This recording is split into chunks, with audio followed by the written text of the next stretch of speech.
how to decide which specialty to go into. I've been requested to make this video. Now, before I try to go through this in a structured way, let me debunk a few myths. First of all, the so-called alpha male, the surgical mentality, driving, hard-working, should go into surgery, or is the only person who should go into surgery. Well, yeah, they probably would do well in surgery, but you know, it's far from the type. They can go into surgery. All types can go into surgery, all personality types, not just this alpha male. Now, the next myth I'd like to debunk is personalities. There's certain personalities suited to the practice of medicine. Well, I'm completely against that. You know, medicine is so wide, so big. All personality types can be accommodated. Yes, sure, you can't have a sociopath, you've got to care about people, but the great majority of personality types can be accommodated. So, getting on the first point and carrying on that one, yourself, your personality. You know, I used to be sent so-called difficult students or young doctors to sort out, because some of the senior doctors like me said, oh, this guy's not suited, hadn't really problems with medicine, you know, he shouldn't be doing it. Can you have a little chat to them? You know, I often found that the senior doctors, all their wisdom, were quite wrong.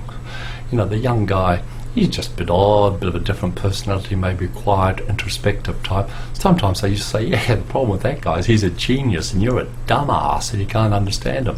And the very same people have gone on to great things. So I'm not a great believer in certain personalities for surgery, certain personalities for medicine. Now forget all that. Next thing is your professional development. That's much more important. In other words, your training, you know, looking at different areas in medicine and surgery, in the diagnostic specialties and administration. Be honest with yourself and look around. Really be diligent here. Look around. You know, don't just go by this all the cardiac surgeons on TV. That looks all glamorous and everything. You know, cardiac surgeons have a tough life. Or you see the cosmetic surgeons. Yeah, that looks great. Hollywood. You know, I could work there. I tell you, they get a lot of trouble from their patients. It's not as glamorous, wonderful as you might think. It's extremely competitive. So take your time in medicine and your medical degree. Be diligent. Look at all the different specialties. And look at them. You know, there's some ones here you may not realise, hey, this is really good. You know, radiotherapy, urology had to do with penis, prostate, bladder. A lot of students think it's rubbish. In fact, it's the most wonderful specialty, you know. So be diligent, have a look at it, and a little bit more emphasis on your personal, professional development and looking around, seeing what's useful. The next thing is, or third thing is, opportunities. What opportunities are there in your country or your region or the city? Might be a shortage of neurosurgeons. Maybe go into that. There may be special grants becoming a GP. There may be a big shortage of orthopedic surgeons that year, or radiotherapy. Don't ignore these things. They can make your life a lot easier. Big money grant, big opportunity, easier to get on that training scheme. I say consider them pretty seriously. Now, before I go on any further, a lot of people go into general practice, they get a little disenchanted by the time they get 40 or 45. They feel that they haven't got enough kudos, status and income. So be aware of that. You know, the other thing is pediatrics. That's another area where they get disenchanted. And because pediatrics is very important, very hard, but you know, the government, insurance companies don't pay with their hip pocket. A lot of talk, but they don't want to pay for it. So, you know, you can spend all your life doing a wonderful job, get to your 40s or 50s and think, hey, I've earned peanuts, you know. Something to consider. And one other area is psychiatry. A lot of talking and everything, very important. But, you know, you can just be all talked out, you know.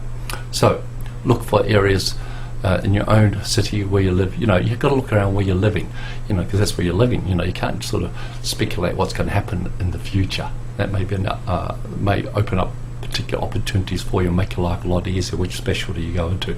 Now, the last thing you all want to hear about is money. You know, which one allows me to max out on the amount of money I can make? Okay, well, if you're a driven surgeon, you can make a lot of money. If you do a procedural specialist, radiology or cardiology, yeah, you can make a lot of money, a lot more than a psychiatrist, pediatrician, or even in administration. I make a lot more money. But you know, I don't think it's a great idea to put the emphasis on, you know, I just want to go in the thing that makes me the most money. I think it's a bit stupid actually, because you know, a lot of surgeons max out on the money, get into your late 50s, 60s, bankrupt.